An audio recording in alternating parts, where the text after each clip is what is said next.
Hello friends, आज का हमारा टॉपिक है नेशनल इनकम। नेशनल इनकम क्या चीज़ है? सबसे पहले हम इसकी डेफिनेशंस देखेंगे, फिर हम इसके मेथड्स देखेंगे, इसके कंपोनेंट्स देखेंगे।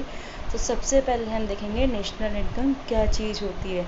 नेशनल इनकम मतलब राष्ट्रीय आय। हम राष्ट्रीय आय को किसी विशिष्ट वर्ष में देश के सामान्य निवासियों द्वारा उत्पादन प्रक्रिया में योगदान देकर अर्जित आय के रूप में परिभाषित कर सकते हैं। राष्ट्रीय आय की गणना का वर्ष होता है 1 अप्रैल से लेकर 31 मार्च तक। अब राष्ट्रीय आय के से पहले उसके कंपोनेंट्स को पढ़ने से पहले हम इसमें देखेंगे सबसे पहले ट्रांसफ़र पेमेंट्स, हस्तांतरण भुगतान क्या होते हैं। हस्तांतरण भुगतान वे भुगतान होते हैं जो हमें बिना उत्पादन प्रक्रिया में कोई योगदान दिए हुए मिलते हैं। जैसे हमने कोई कार्य किया नहीं या कोई कार्य बहुत साल पहले किया था और उसका पेमेंट अभी मिला हो। ट्रांसफ़र पेमेंट्स 4 प्रकार के होते हैं: व्यक्तिगत, व्यावसायिक, सरकारी और विदेशी हस्तांतरण भुगतान। सरकारी व्यक्तिगत हस्तांतरण भुगतान वे भुगतान जो भुगतान प्यार, स्नेह, विश्वास, श्रद्धा के आधार पर किया जाता है, इन्हें राष्ट्रीय आय में शामिल नहीं किया जाता है। अब व्यक्तिगत हस्तांतरण भुगतान, ये वो भुगतान है जो राष्ट्रीय आय व व्यक्तिगत आय दोनों में ही शामिल नहीं होते, क्योंकि ये एक व्यक्ति से दूसरे व्यक्ति को ट्रांसफ़र होते हैं। व्यावसायिक हस्तांतरण भुगतान है, ये राष्ट्रीय आय में तो नहीं जोड़े जाते लेकिन पर्सनल इनकम में जुड़ते हैं, क्योंकि ये व्यवसाय की तरफ से हाउस होल्ड सेक्टर को मिली, जो कि हाउस होल्ड सेक्टर तो उसको खर्च करेगा, तो ये इससे इनकम क्रिएट होगी। थर्ड होता है सरकारी हस्तांतरण भुगतान, जो नेशनल इनकम में भी नहीं जोड़ेंगे और पर्सनल इनकम में भी नहीं जोड़ेंगे। और विदेशी हस्तांतरण भुगतान है, वे नेशनल इनकम में नहीं जुड़ेंगे और पर्सनल इनकम में जुड़ेंगे। अब सबसे पहले हम देखेंगे देश का सामान्य निवासी क्या होता है। सामान्य निवासी वह व्यक्ति होता है जो सामान्यतः किसी देश में निवास करता है तथा उसका हित उसी देश के साथ जुड़ा होता है। चूँकि वह सामान्यतः उसी देश में निवास करता है, इसलिए उसे उस देश का सामान्य निवासी कहते हैं। अगर कोई विदेशी किसी देश में 1 साल या अधिक समय 1 साल या 1 साल से अधिक समय के लिए उस देश में रहता है, तो वह उसी देश का सामान्य निवासी कहलाएगा जहां वह 1 साल से अधिक समय के लिए रह रहा है। सामान्य निवासी में व्यक्ति व संस्थाएं दोनों ही शामिल होती है, जैसे IMF, वर्ल्ड बैंक और कोई दूतावास है, ये सब सामान्य निवासी में ही शामिल होती है। अब उसके बाद देखते हैं मार्शल ने इसकी क्या परिभाषा दी है। मार्शल के अनुसार किसी देश का श्रम तथा पूंजी उसके भौतिक साधनों पर क्रियाशील होकर जितनी भी प्रतिवर्ष भौतिक और अभौतिक वस्तुओं का उत्पादन करते हैं, उस उत्पादन का ही मुद्रा के रूप में जो राष्ट्रीय आय कहलाती है। फिर पीगू ने इसकी परिभाषा दी है कि राष्ट्रीय आय समाज की वस्तुपरक आय का वह भाग है जो मुद्रा द्वारा मापा जा सकता है, उसमें विदेशों से प्राप्त आय भी शामिल होती है।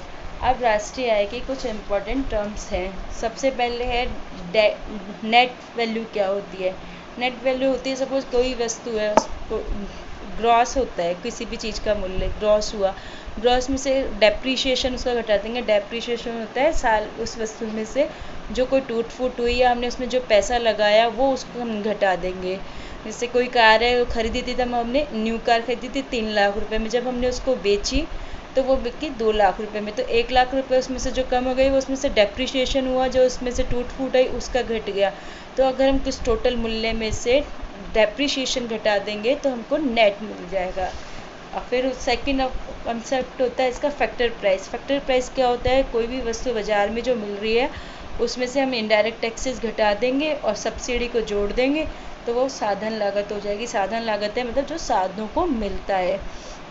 इसके थर्ड टर्म से डोमेस्टिक प्रोडक्ट क्या होता है। डोमेस्टिक प्रोडक्ट में अगर विदेशों से अर्जित शुद्ध साधन आय को जोड़ देंगे तो ये राष्ट्रीय उत्पाद बढ़ जाता है। अब सबसे पहले हम देखेंगे राष्ट्रीय लेखांकन में प्रयुक्त।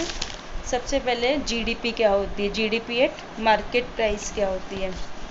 सबसे पहले GDP होती है देश की घरेलू सीमा में, GDP की देश की घरेलू सीमा, जिसमें उसमें जितने भी उत्पादक होते हैं वो जो भी उत्पादन करते हैं उनके अंतिम उत्पादन के मूल्य को उसकी कीमत से जोड़ दें, उसके बाजार कीमत पर निकाले तो उसको सकल घरेलू उत्पाद कहते हैं। देश की घरेलू सीमा को इस प्रकार से परिभाषित किया जा सकता है। देश की राजनीतिक सीमा में स्थित क्षेत्र जिसमें देश की जल सीमा भी शामिल होती है। दो अथवा अधिक देशों के बीच चलने वाले देश के निवासियों के पानी के जहाज या हवाई जहाज। थर्ड है देश के निवासियों द्वारा अंतर्राष्ट्रीय जल सीमा में चलाए जाने वाले मछली पकड़ने के जहाज, तेल तथा प्राकृतिक गैस निकालने के यंत्र आदि। अब GDP का फॉर्मूला होगा C+I+G+X-M। नेक्स्ट आ जाता है उसके बाद GNP कैसे निकालेंगे? वो GDP में NFIA जोड़ देंगे, जो हमने देखा शुद्ध घरेलू उत्पाद निकाल देंगे। फिर उसके बाद हम निकालेंगे NNP कैसे निकालेंगे? वो GNP में से डेप्रिसिएशन घटा देंगे, थर्ड आ जाएगा। नेक्स्ट 4 हम इसका देखते हैं NNPFC क्या होता है? NNPFC निकालेंगे। NNP जो MP हमने निकाला उसमें से माइनस इनडायरेक्ट टैक्स कर देंगे प्लस सब्सिडी जोड़ देंगे। NNPFC को ही राष्ट्रीय आय कहते हैं। अब NDPFC कैसे निकालेंगे? NDPFC का फॉर्मूला हो गया NNPFC minus NFIA। Private income next आता है। इसमें प्राइवेट इनकम निकालने का फॉर्मूला है निजी क्षेत्र को NDP से प्राप्त साधन घटाए प्लस NFIA प्लस राष्ट्रीय ऋणों पर ब्याज प्लस व्यावसायिक हस्तांतरण भुगतान प्लस सरकारी हस्तांतरण भुगतान प्लस विदेशी हस्तांतरण भुगतान। Personal income private income minus निगम लाभ कर माइनस कंपनी का एवकृत लाभ माइनस सामाजिक सुरक्षा अंशदान। और व्यक्तिगत खर्च योग्य आय होती है personal income minus direct personal tax minus other fees and fines. और पर्सनल सेविंग होती है पर्सनल PDI माइनस C। और पर कैपिटा इनकम निकालने का फॉर्मूला है national income upon total population. और रियल। Okay, thank you.